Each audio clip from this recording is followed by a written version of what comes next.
Hello, my name is Thalassa DeWitt, and the moment my mother forged my future with a smile, I knew I'd been sentenced not to failure, but to invisibility. That's where this begins. The letter was still warm from the printer when my mother took it from my hands. Her movements were slow, almost ceremonial, as if she were handling something fragile. Her fingers skimmed across the MIT crest like it was a threat. I didn't speak. I had learned by then that silence made me less dangerous. We were at the dinner table. Not a single dish had been touched. The food sat steaming and untouched in the center, like props on a stage no one believed in anymore. My father kept his eyes on his folded napkin. Seraphine swirled lemon in her tea with a silver spoon, eyes flicking between our mother and me, the kind of casual observer who knew she'd already won. You'll turn Seraphine into a shadow if you take that path, my mother said. No preamble, no false softness, just that. I think I blinked once, maybe twice. I remember my nails biting into my palm. I remember my ribs tightening as if they'd begun to close around my lungs like the teeth of a bear trap. I should have stood, walked out, said something, but I didn't. Looking back now, I should have seen it coming. That's where it all started. I sat at the old kitchen desk, the only light coming from the glow of the outdated monitor. My mother stood behind me, not a hand on my shoulder, not a word of comfort, just presence, cold, regulatory, inescapable. Type it exactly as I say, she instructed. Her voice was calm, sweet almost, the same tone she used with donors at the Women's League or when she corrected Seraphine's posture in photographs. I regretfully declined the offer extended by the Massachusetts Institute of Technology. I typed. My fingers didn't feel like mine. While I appreciate the opportunity, I have decided to pursue a local academic path that will allow me to stay close to my family. The irony made me taste metal. I signed it, clicked send, and sat there. My mother didn't say thank you. She didn't need to. I didn't realize it then, but that moment changed everything. In the days that followed, I disappeared without telling anyone. Not in the dramatic sense. There were no slammed doors, no teary declarations. Instead, I researched international scholarships when the house was quiet. I cleared browser history, downloaded PDFs to encrypted drives, folded the MIT email, and slipped it into a notebook I kept under my mattress. It became my version of a secret handshake between the self I had to be and the self I wasn't allowed to become. At night, I packed in silence. Second-hand sweaters. The one photo of me and my grandfather before he died. A notebook.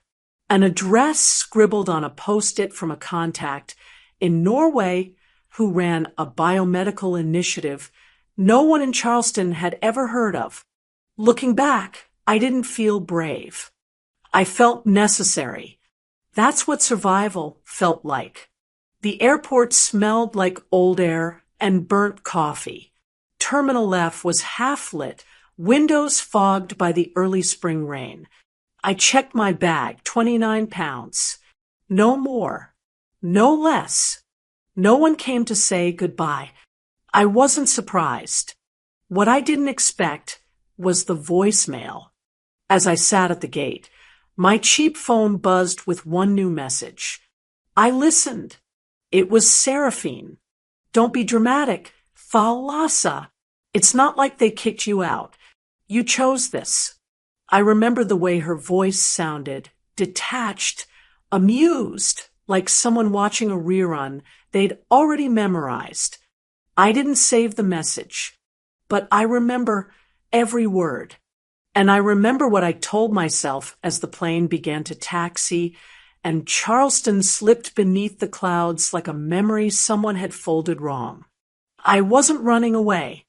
I was extracting myself. They didn't fear I would fail.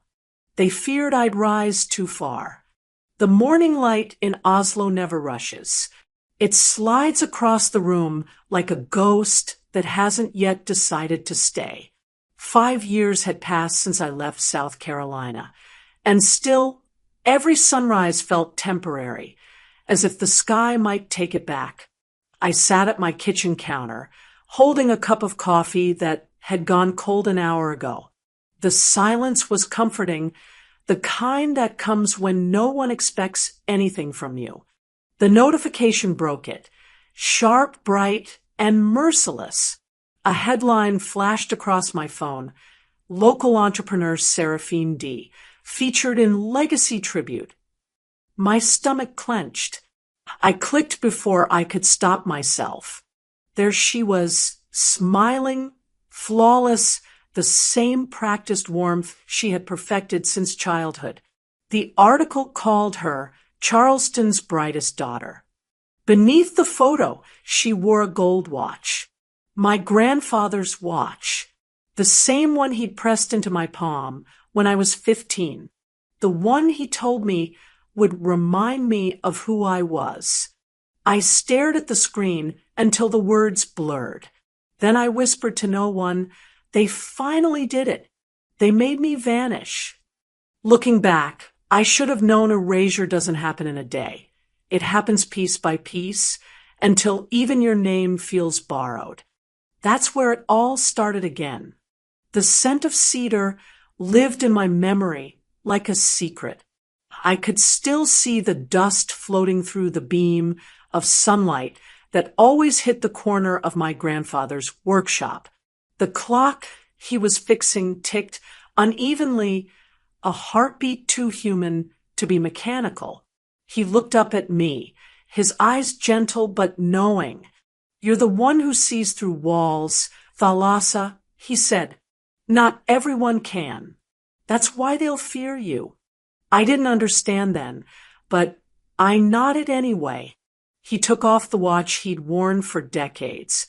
A simple gold timepiece, the glass slightly cracked, and fastened it around my wrist. "Keep it," he said. "You'll need time on your side." It fit loosely, sliding over my bones like it already belonged there. That was the last summer before everything changed.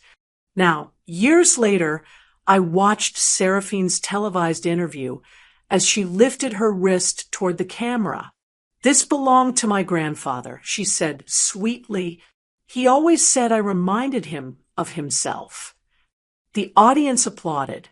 I muted the video. The watch gleamed under studio lights. My pulse didn't match its rhythm anymore. I didn't realize it then, but that clip rewrote history in real time. I opened my laptop. The room felt colder, though the heater hummed beneath the window. Typing her name into the search bar felt like walking back into a house that had burned down long ago. Her official biography appeared first. I clicked. The page loaded slowly, as if giving me a chance to change my mind. Seraphine DeWitt, raised as the family's only daughter, has carried on her parents' proud legacy of community leadership. Only daughter. The words hit harder than I expected. I scrolled further. My mother's quote was there, pristine, deliberate. Seraphine has always represented the heart of this family. She reminds us what it means to stay true. I leaned back, the chair creaking beneath me. For a moment, I thought about calling them my parents, my sister, anyone.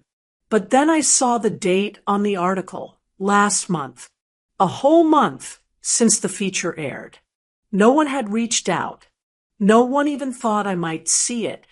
I didn't exist in their world anymore. And that realization didn't break me. It hollowed me out, clean and quiet, like the space left when a nail is pulled from the wall. That's what they wanted, a family photo that finally balanced. The coffee on the counter had gone stone cold. I poured it out, listening to the thin splash hit the sink. My reflection in the kitchen window looked unfamiliar. Short hair now, face sharper, eyes quieter. I'd built a life that required no one's permission. Yet a single article managed to pull the rug from under me. I walked to the bookshelf. Between research journals and technical manuals, a small wooden box waited. The only relic I had brought from home. Inside it, folded neatly, was the original email from MIT, the one I never told them about. The ink had faded slightly, but the words were still legible. We are pleased to offer you full admission with scholarship. It felt strange reading it now, like a letter addressed to someone who had died. I folded it back carefully. Time hadn't taken it from me. They had. People often say distance heals, but distance doesn't cure an open wound. It just numbs it enough for you to function. That's what I told myself as I sat back down and refreshed the page again, watching Seraphine's name appear in headline after headline. Philanthropist, visionary, beloved daughter. I laughed softly. Congratulations, Seraphine, I whispered. You finally became the only one. Outside, the Norwegian morning faded into gray. The city moved on its own rhythm. Buses sighing, bicycles cutting through the mist, people wrapped in scarves and silence. I'd grown to love this anonymity, the way no one here cared who your parents were. Still, habit made me glance at my phone. No missed calls. None for 5 years. My mother once said, "Family is a circle. No matter how far you go, it closes around you." I used to believe that. Now I saw it for what it was, a snare disguised as love. They hadn't called because they didn't need to. My absence gave them balance, symmetry, a story that made sense. I disappeared so well. I murmured. They filled the void with someone shinier. It should have hurt more. It didn't. The ache had worn itself smooth. I closed my laptop, the reflection of my face fading with the black screen. For a long time, I just sat there, letting the hum of the radiator replace the noise in my head. Sometimes silence isn't peace. It's proof of how long you've been gone. Even my memories had been reassigned. The week after I found the article, Oslo turned quiet in that particular way winter knows best. The air outside felt heavy, the kind that muffles sound and thought alike. I stayed buried in work, answering emails, reviewing research data, telling myself that routine could protect me from ghosts. Then one morning, my phone lit up with an American number I didn't recognize. I almost ignored it. Then a voicemail came through. A man's voice, cheerful, careless. Well, look who finally made herself useful. I froze. My hands moved before my mind caught up, scrolling through notifications. There it was. A link I hadn't clicked yet. Forbes, the Billionaire Healers. My picture filled the screen. I was sitting at a conference table, looking away from the camera mid-sentence. I hadn't agreed to any interviews. I had refused every profile request for years. Yet there it was, my name, my company, my face turned into a headline I never wrote. The irony tasted metallic. I had spent years building something without their permission, and now the world had finally found out. That's where the silence broke. The next call came before I could finish reading the article. The ringtone felt too loud in the quiet office. I hesitated, then answered, Thalassa, honey. My mother's voice sang through the line. Syrup sweet practiced. You didn't think we wouldn't call, did you? I didn't answer. I listened to the hum of her breath, the way she waited for me to fill the silence like old times. Now that you're somebody, she continued, it's time to come home. There it was. No hello. No we're proud of you. Just that familiar mix of claim and command.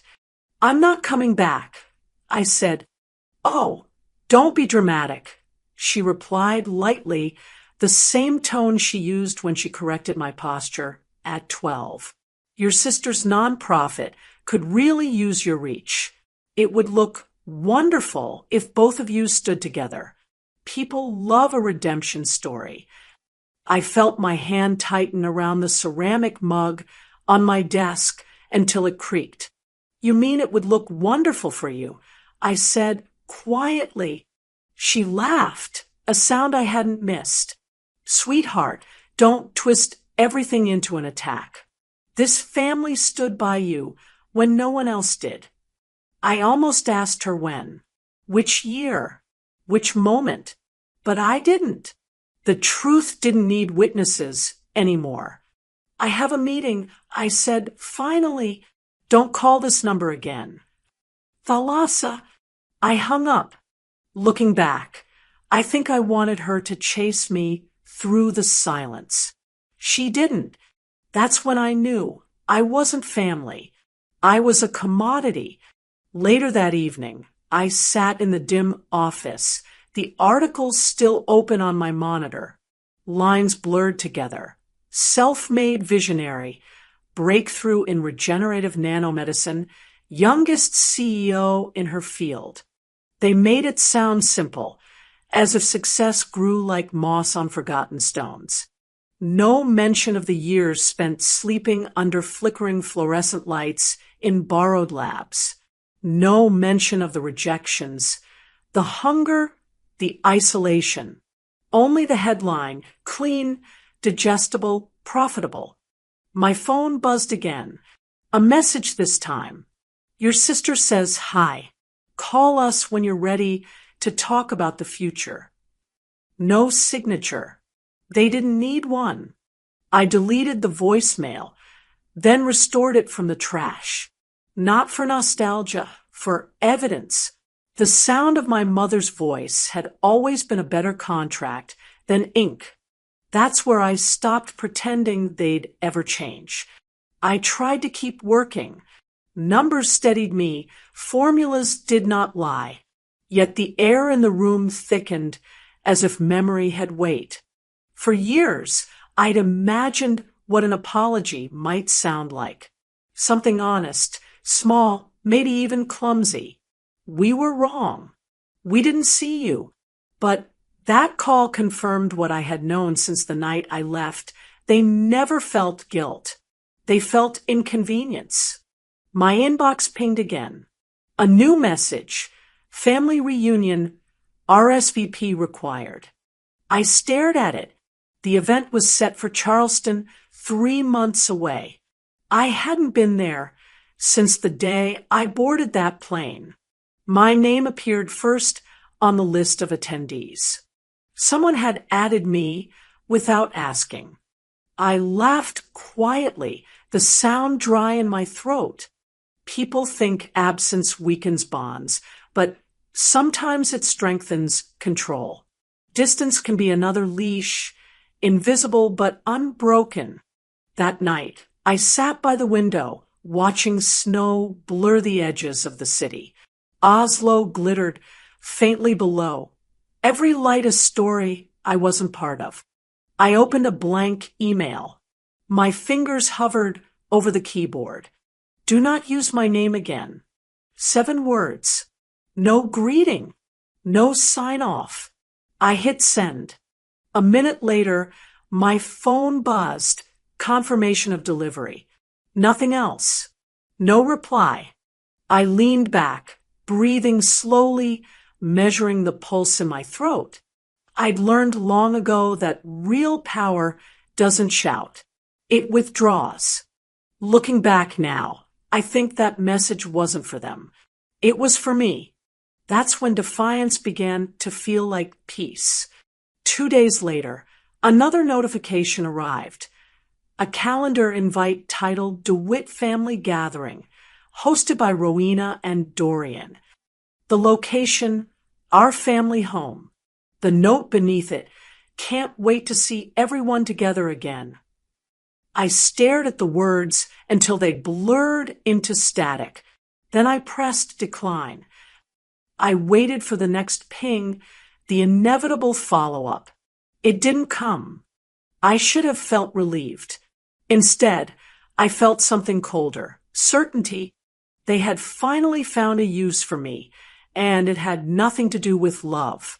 For the first time, they wanted me back. Not as a daughter, as a resource. The email from my mother was still open when my assistant knocked. She never knocked, always texted. That alone was the first sign something was off. Thalassa, she said, cautious. You'll want to see this. She handed me a tablet. A live stream was already playing.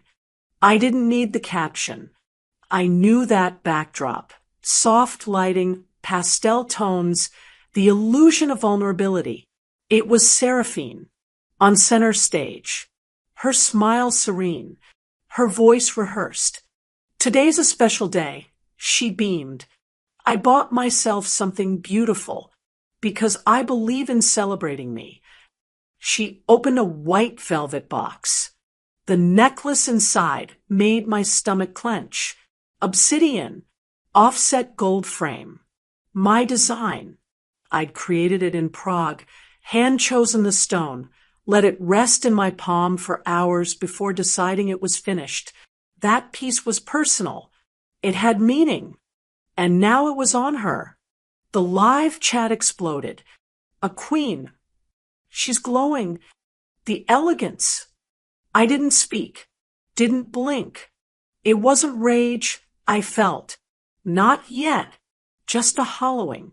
Like watching yourself disappear from a photograph, pixel by pixel. When the applause ended, my assistant hesitated. Should I flag it? That's your design. No, I replied. Let it breathe. When I was alone, I replayed the video, not out of ego, but to gather evidence. Every curve, clasp, asymmetry, I recognized all of it. I'd filed the design months ago. Still, I knew what was coming. By evening, it was done. Seraphine posted a photo in the necklace. The caption read, "A gift from my parents, a symbol of resilience and love." I wanted to laugh or scream. Instead, I sat in silence. This wasn't theft. It was erasure. The next day, she uploaded a video titled My Journey. I watched, against better judgment, footage of our childhood home played, birthday candles, recitals, graduation stages. It was curated, golden, soft. I was there, but not. My face blurred, my voice muted. Moments I remembered were now painted over with her. Growing up as the family's only dreamer, she said, I always knew love and hard work could overcome anything. Only dreamer. My hands clenched. There, my high school graduation. But I wasn't speaking. She was. My words, my stage, my speech, now credited to her. A banner read, "The future of the DeWitt legacy." My name? Gone. They hadn't just edited me out. They'd replaced me. I watched it twice. Then again. Not to grieve, but to study. The editing was too clean, too practiced. This wasn't just Seraphine. It had my mother's fingerprints all over it. Her style of polishing lies until they looked like truth. I opened my old hard drive and found the original footage. my voice shaking. My grandfather's smile in the front row, real, untouched. Later that night, I pulled up the order receipt for the necklace. Time-stamped, signed, authenticated. I forwarded it to my lawyer. Subject, keep on file. Body, no comment. Yet, then I opened my private journal, a log I'd kept since I left. Entry 1, departure. Entry 2, erasure. Entry 3, narrative control. Phase 2. My breath steadied, the same calm I used to feel before surgery. Focused, cold. The next morning, my assistant returned, pale. You've gone viral. For what? She tagged, you said. Family always finds its way back. I took her phone. In the background of her photo, faint but visible, was my company's logo. She doesn't know the difference between blood and ownership, I muttered. What do you want me to do? Nothing. Let them live in the rewrite. I turned to the window. Oslo's skyline was blurred by fog, distant, like me in her version of the past. But something shifted. The fear, gone. What replaced, it wasn't revenge. It was clarity. They hadn't just taken a necklace. They'd taken the right to tell the story. I opened a blank email. Typed but didn't send. You can edit my image. You can quote my silence. But you can't rewrite what I've lived. I saved it in drafts. Outside, the first flakes of snow began to fall. Silent, soft, certain. And in that silence, I felt it. Not grief. Not anger. Purpose. They thought they were silencing me. But silence leaves records, too. They didn't just erase me. They rewrote me. The city was just beginning to wake when the email arrived. One soft ping that cut through the stillness. I didn't check it right away. I'd learned over time. Anything important came with warning. Anything cruel arrived quietly. But then I saw the subject line. Thank you to the DeWitt sisters for their ongoing support of women's health. Sisters? My chest tightened. I opened the link, and there it was, a photo of Seraphine, glowing in golden light, standing confidently beside a banner that read Aura Labs. My company, my logo, my name, my face.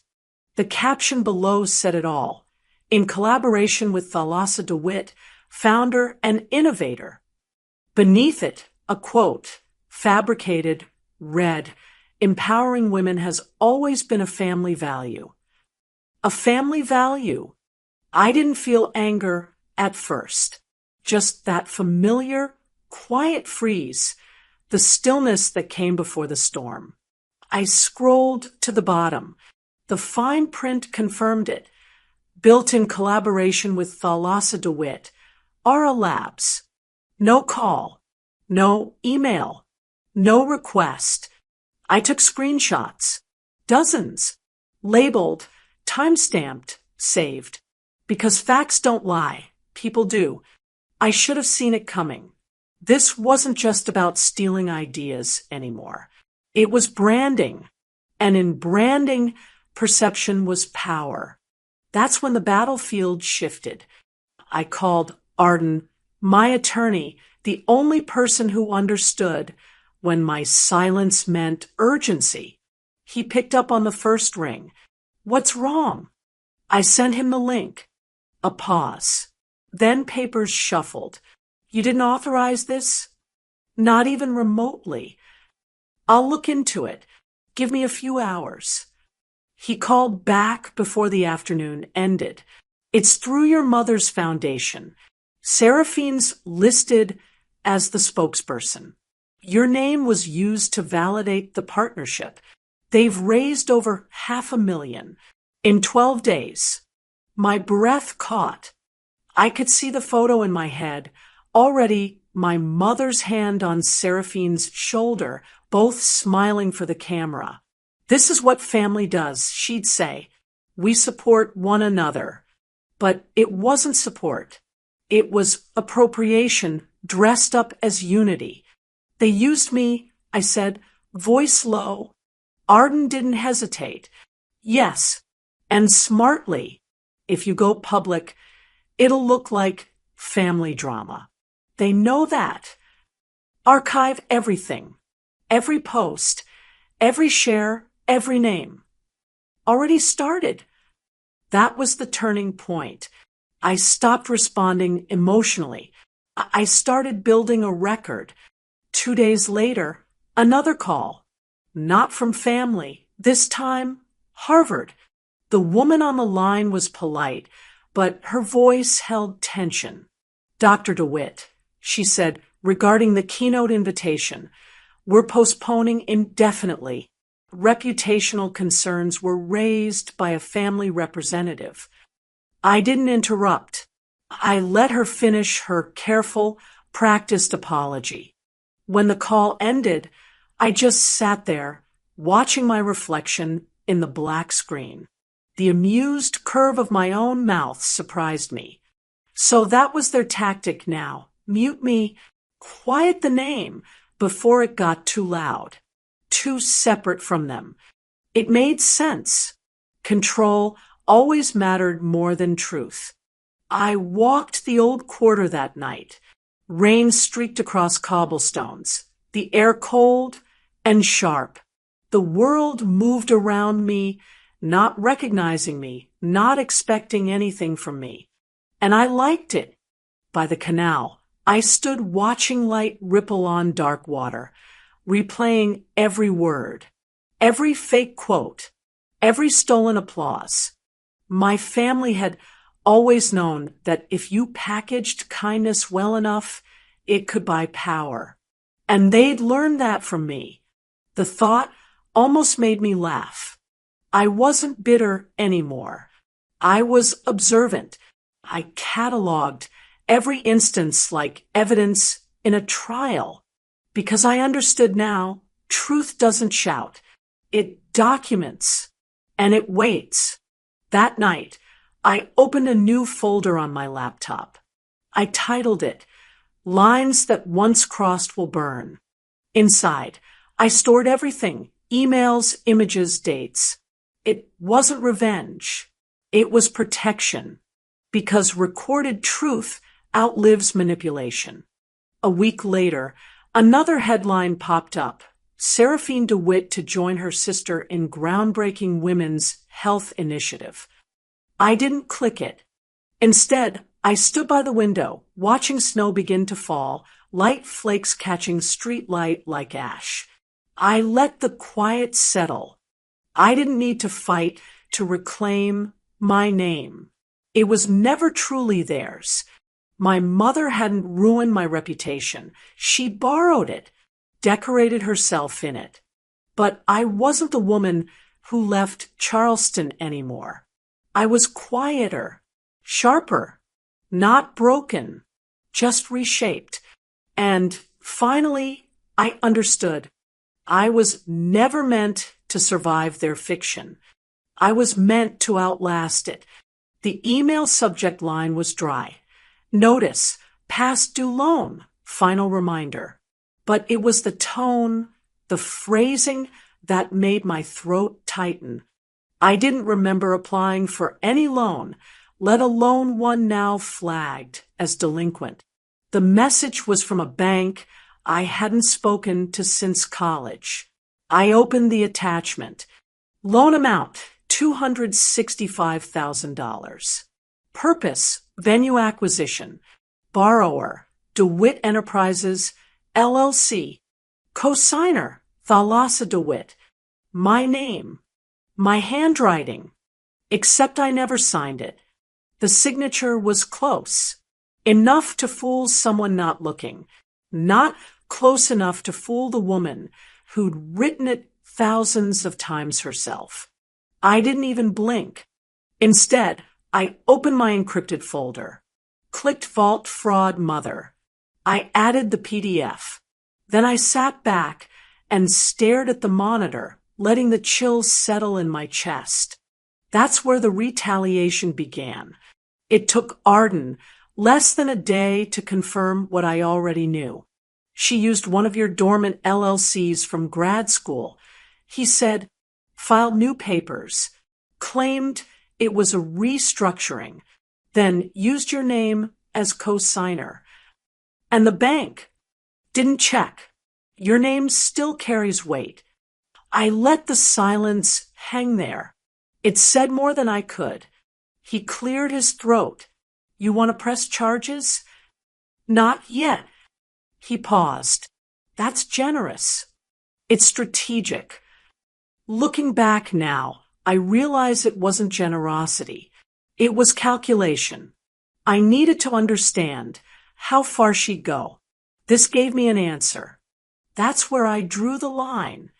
2 days later, a message pinged through my public inbox.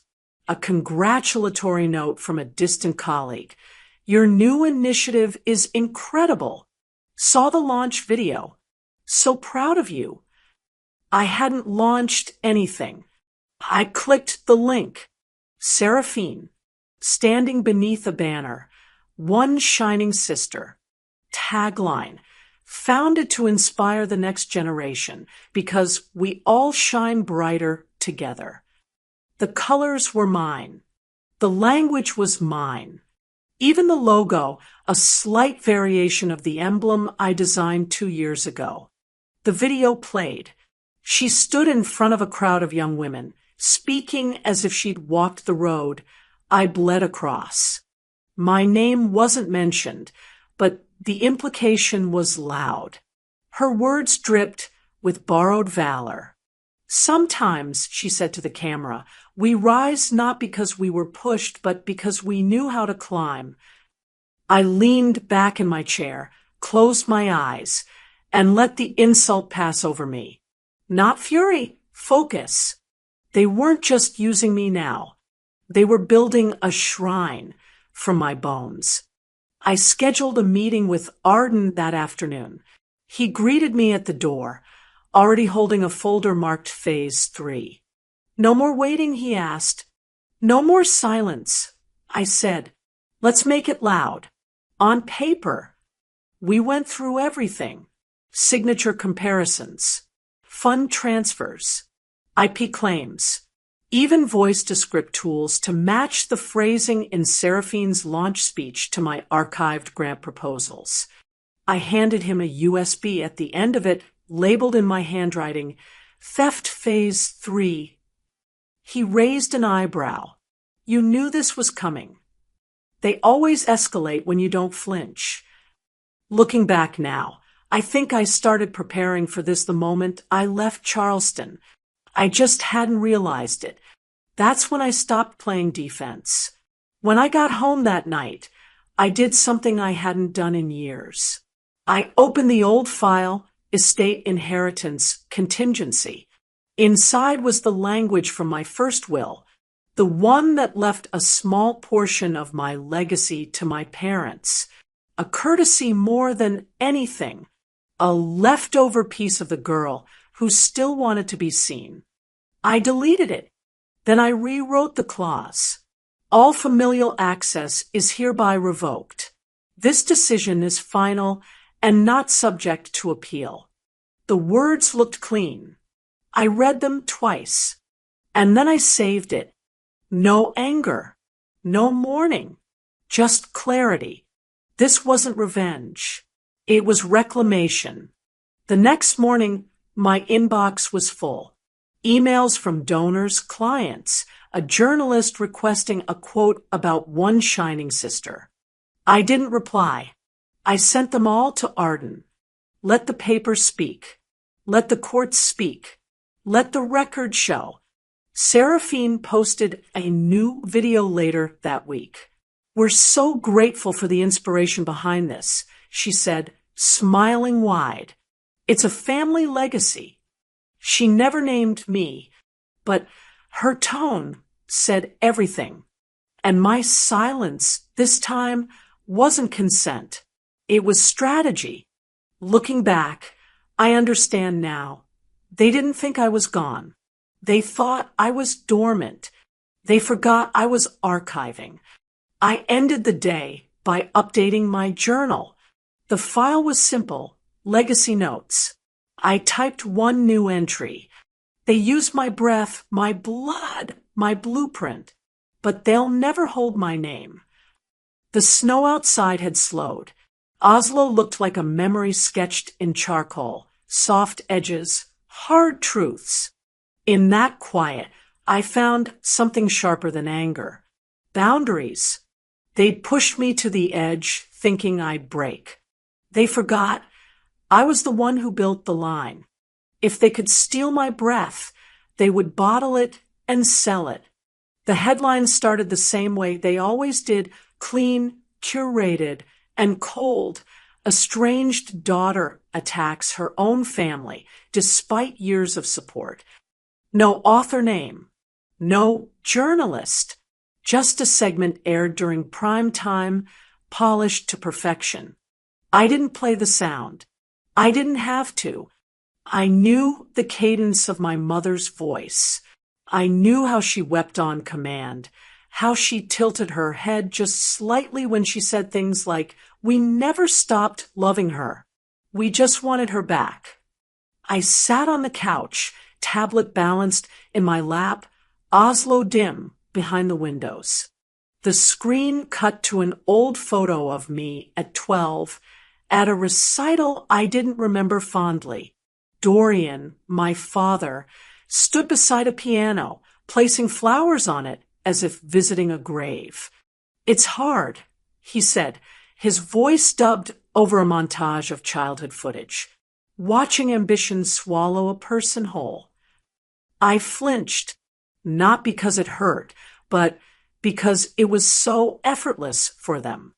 They didn't apologize. They reframed. They weren't trying to make peace. They were trying to win the narrative war. The clip continued. My mother in a chair by the fireplace, hands folded in her lap, wearing the soft blue sweater she always wore to PDA meetings. I remember when she used to smile, she said, "Before all this," the camera panned to Seraphine's childhood paintings still hanging on the wall, as if the house had been frozen in time since I left, as if I'd never lived there. They'd made a museum of their grief, and they'd named me the ghost. I closed the tablet not out of rage, but because I knew what was coming next. That's where the performance always ended, with the curtain dropped, the crowd clapping for a play they thought was real. 3 hours later, my assistant knocked. Her voice was careful. "You're going to want to see this one, too." She handed me her phone. A live stream. Seraphine. Tears. Not sobbing. Controlled, camera-ready weeping. "I've made mistakes," she said, voice shaking just enough. "I was jealous. I didn't know how to love her right." She wore the blue jacket I designed for the tech panel we both pretended never happened. The one she said was too masculine for her brand. The comments poured in. "She's so brave. Family is everything. She's reaching out. You should forgive." I didn't blink. My fingers wrapped around my teacup so tightly I heard the faint crack before I felt it. Looking back now, I should have dropped the cup, let it shatter. But instead, I placed it gently on the table and walked away. They wanted a redemption arc. They scripted it themselves. My phone buzzed again. A text from Arden. "Chrysali's skin just pulled out. They're switching to Seraphine's brand."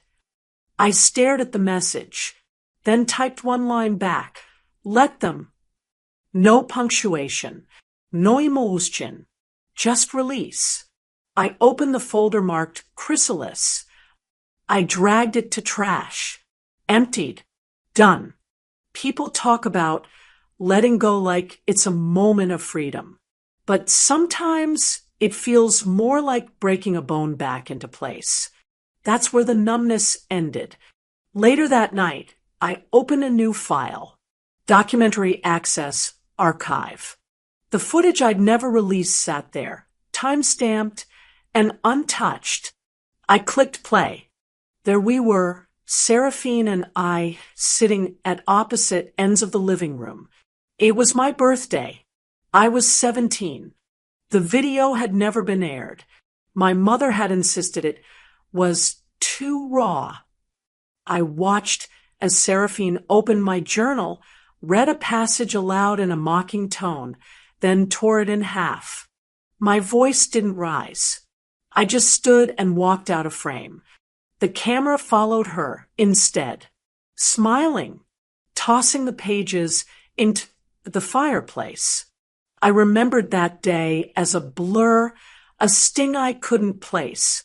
Watching it now, it was surgical.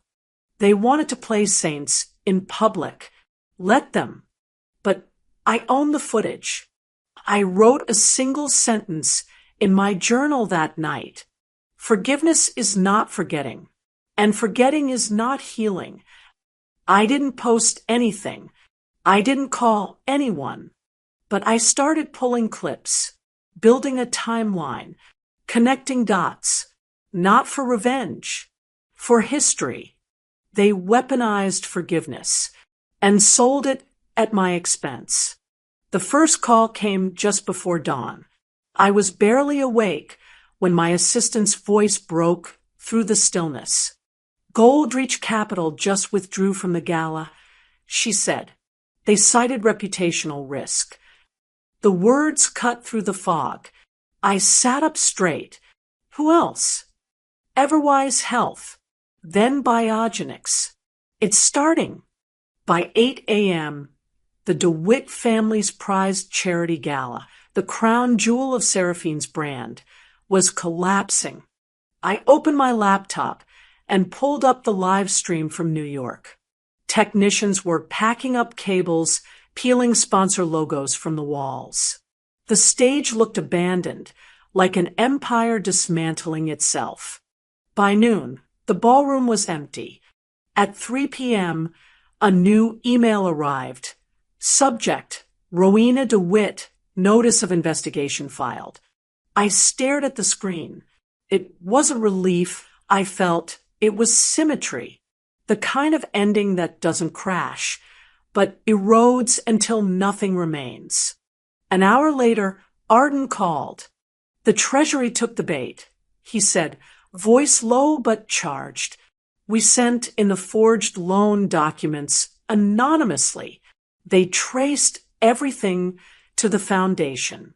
It's under federal investigation now. Falsified records, forged signatures. They'll pin it on Seraphine first. I said, maybe, but the documents are your mother's. She signed your name. They've already frozen the accounts linked to one shining sister. I closed my eyes, picturing Rowena's perfectly composed face. I didn't feel triumph, only gravity. Lies don't fall. They dissolve. That night, headlines exploded online. Did Seraphine's sister fund her silence? Who built one shining sister? Screenshots of my name popped up beside words like fraud and inheritance scandal. But the narrative spun too fast for any accusation to stick. By midnight, Seraphine had posted a black square on Instagram with the caption, Mental Health Matters. Be kind. The comments poured in sympathy, outrage, applause. The usual cycle of public redemption. But something had shifted. This time, it wasn't working. The next morning, Arden met me again. He placed a folder on the table. Inside, copies of my mother's forged statements, complete with DOJ seals. She'll say it was a clerical error, he murmured, or blame an assistant. She'll blame Seraphine. I said. He nodded. Families like yours don't apologize. They delegate guilt. I slid the folder back. Archive it. Make it airtight. He paused. You're not even going to celebrate. I shook my head. Celebrating means I still care. I don't. It hit me then. Revenge has an expiration date. Mine had quietly passed. Back home, I sat at the desk where it all began. Rain tapped softly on the window. I opened my financial portfolio. Request: immediate removal of all familial beneficiaries. I hesitated only a second, then typed again. This is not retaliation. This is self-preservation. I hit send. I expected grief. Instead, I felt lighter. Journalists reached out days later. Exclusive interview. Your side of the story? I ignored every request. Seraphine released a second statement. My family is navigating a private matter. Please respect our healing process. Healing. That word again. The sponsors once orbiting her brand had vanished. The event venue filed for bankruptcy. The nonprofit was shut down. I hadn't pulled a single thread. They came undone all on their own. Justice didn't arrive with fanfare. It came like winter, cold, slow, final. That night, I opened a single document on my desktop. TED Talk, final draft. The first line read, "Sometimes silence isn't surrender. It's the sound of rebuilding." I read it, then closed the file. Not tonight. Tonight, I turned off the lights, stood by the window, and watched the city exhale steam into the sky. I didn't destroy them. I simply stopped holding them up. The carpet beneath my heels felt too plush. I'd never liked stages, too exposed, too orchestrated. But this one was different. There was no introduction, no fanfare. Just a hush that stretched from the back of the darkened theater to the edge of the spotlight. My shoes clicked once as I stepped forward. I didn't clear my throat. I didn't smile. I looked out at the silhouettes waiting for something bold, something dramatic. Instead, I began with the truth. Some people are born into applause. Some of us grow in silence. The room didn't breathe. I didn't name them. My mother, my sister, the family that trained me to shrink. I didn't owe them that. This wasn't a reckoning. It was a release.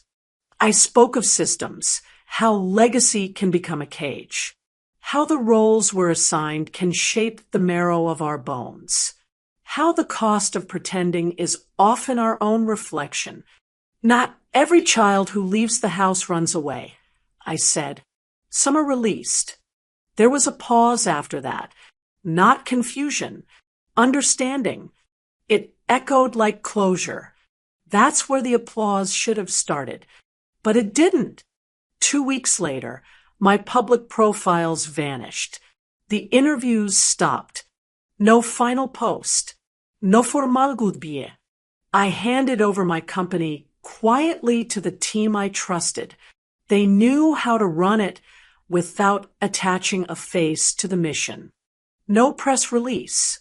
No start transition. Just work continuing without the weight of being seen. People searched briefly. They speculated. Burnout. Sisgangdan. Spiritual retreat. But silence didn't offer answers, and eventually they stopped asking. I moved through the world without a nameplate, without a narrative to defend. And it felt like air returning to a sealed room. That's when peace made its entrance. Not loud, not final, just present. The package arrived on a Thursday. No return address. The handwriting on the label looked old, shaky. Inside, a small wooden box. And inside that, a photograph. I was 7 years old, standing barefoot in Maribel's garden, hair tangled mouth mid-laugh. She was next to me, one hand on my shoulder, the other holding a watering can. I turned it over. One line written in her script, just barely legible through the faded ink.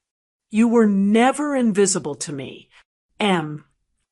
I sat down without realizing it. The box rested in my lap.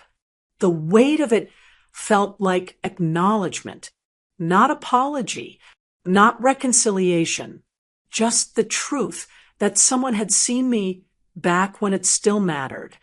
Looking back, I understand now. I was never erased. I was ignored. There's a difference. I placed the photo in my passport, right where it would press against the future every time I moved. I didn't frame it. I didn't hang it up.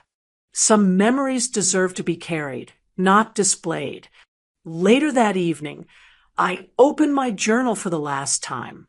The pages were worn, the spine bent. I'd written my life into it, not the headlines, not the edits, but the real chapters. I wrote one final entry. I didn't win. I didn't lose. I walked. And beneath it, smaller, quieter, I left without applause. And finally, I was free. Sometimes the loudest kind of survival is the quiet kind, the one without applause, without an audience, just the steady reclaiming of your own story. What about you?